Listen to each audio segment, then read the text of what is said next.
Hi, I'm Nigel, And I'm Tricia. and we're both from Real Time Heart Based. And today we thought we'd actually have a conversation about, a real time heart based approach to Christmas and a lot of the issues that arise during Christmas. Because, Tricia, whilst Christmas is supposed to be a happy time, we have our Christmas hats, we do the whole thing. For many people, Christmas can become a very stressful and a very difficult time. And so we thought we'd actually give you an alternative approach to Christmas, which might hopefully help make it really be a happy time. So if we look at things in order, maybe we can look at some issues that might cause stress. Presents, food, perhaps, and the day and what that might mean. So if we look at presents first, many people leading up to a few months before Christmas may already be looking for things to buy and buying loads of things, and of course as we get nearer Christmas this steps up further where more and more presents get bought. So Tricia, typically for you, what's been your approach, because you have a lot of family including grandchildren as well? What's been your approach to it? Look, I think in the past it was presents, and then I think of late the whole notion of presents has changed a little bit. And but what's been the stress over the presents, would you say? Well, the stress over the presents, and the reason why it's basically changed is, your life situation changed. For me, my life situation changed. I mean, financially, thinking about the amount of money you spend on presents, and what is that about? What is this thing about needing to spend a lot of money? And so many people do get into debt, don't they? Well, a lot of people get into debt, then that whole stress around financially going into debt around a presence. We have to ask ourselves, what is that? And why do we do this? And really, what is a gift all about? And I suppose for me, I have been really thinking about, what matters to me and what makes a meaningful gift.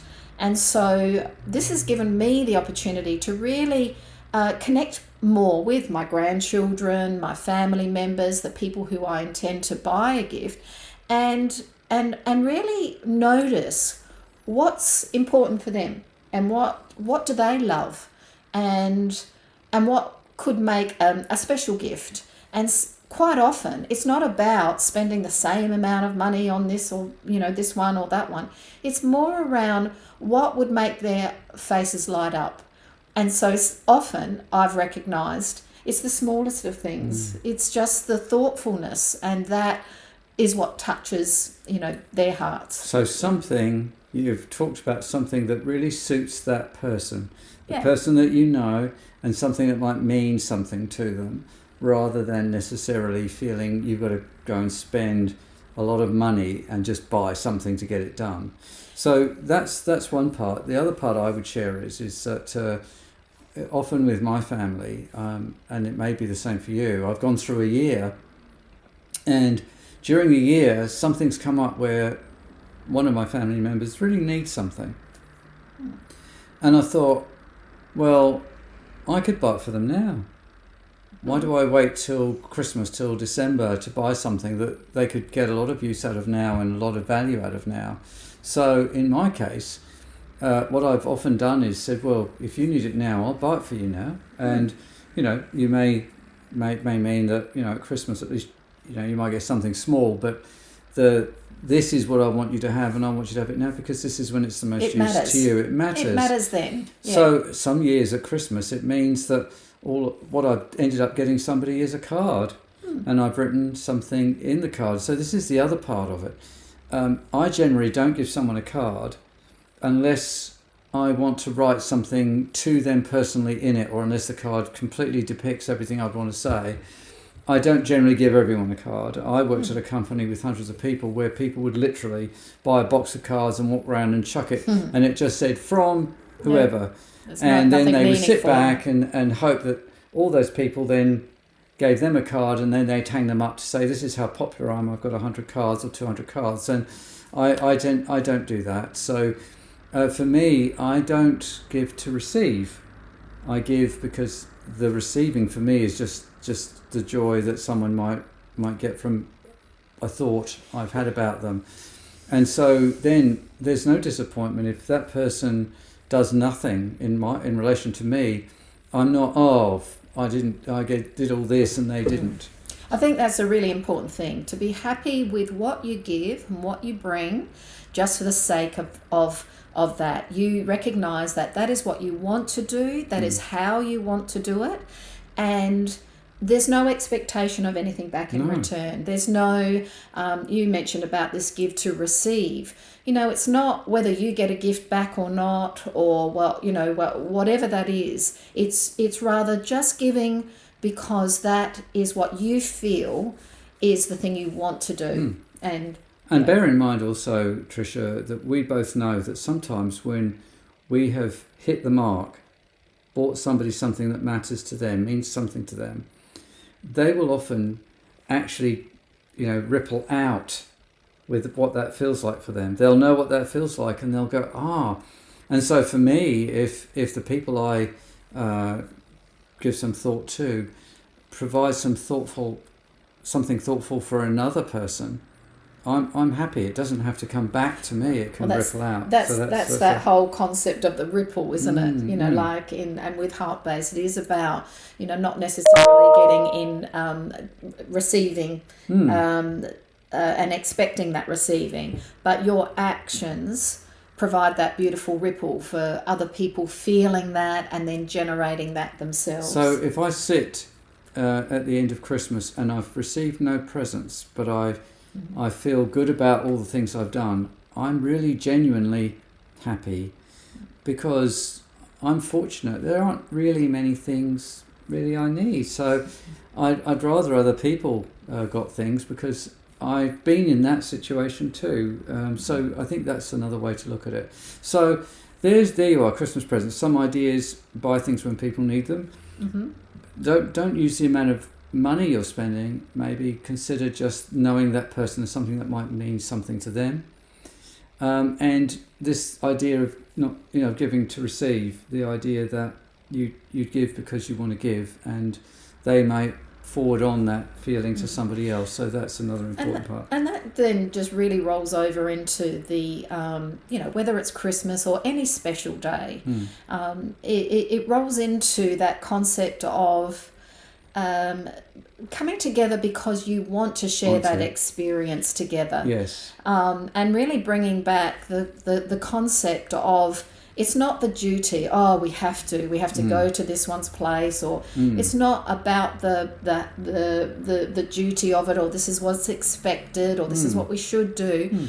Really then starting to choose, what is it that I want to do, and how do I want to experience this day? And who do you want to be with? Yeah. We all get so wrapped up in, as you say, Tricia, this duty, I should. So when we feel we're saying the word should, it often means you don't want to, but you feel some responsibility or duty or guilt to. And so it's a clue to you that maybe that isn't really what you want. And maybe it's time to say, you know what, this Christmas I'm going to do and be involved in things with people that I want to be with, activities that I want to be involved in, and that's it. Because sometimes you might choose something completely different, and sometimes we have these rituals and approaches, and not that there's anything wrong with that if that's what you're choosing and you're happy with, but sometimes it might be, I'd like to do it a little bit differently. And so you might then open up to experience your day in a very different way, sharing it with people you might not normally, maybe helping out, volunteering with people who may not have, as much as you, or whatever it is. But really what it's about is that day bringing you something that feels, that feels important and valuable to you. So worth considering. And the other part of it is maybe don't be hung up on a date like the 25th or someone's actual birth date. Maybe look at it and say, actually, I can celebrate if it's Christmas Day. Christmas Day, on a day and time when all the people that I want to be with and want to be with me can be together, instead of, oh no, it's got to be the 25th. Yes, because we don't want to waste. We don't want to No. waste these special moments, feeling angst, feeling angry, feeling frustrated because things didn't go the way maybe where it's meant to or whatever. Yeah. Rather, making the most of the moments you Whatever have that together is. with people. And when you've practiced this, you'll realise that you don't need to feel all this angst. You don't need to be hung up on a date.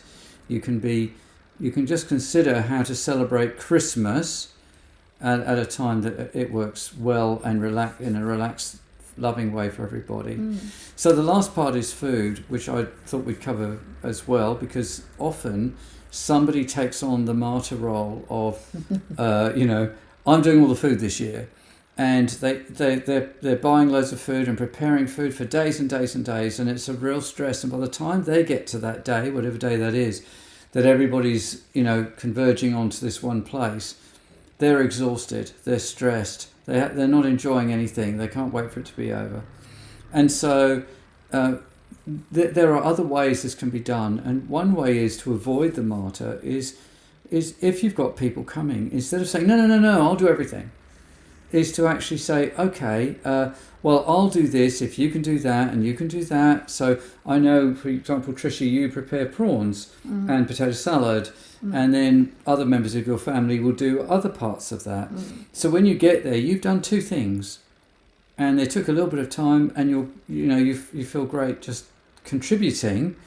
But when you get there, everybody else has. And the other good thing about that is quite often people have a little signature dish or something that they love to prepare, they love to share. And so it could be a time where, once again, even that concept of around food, doing it in a way that has you enjoying that process and wanting to share this little something that other people may not have tasted or experienced.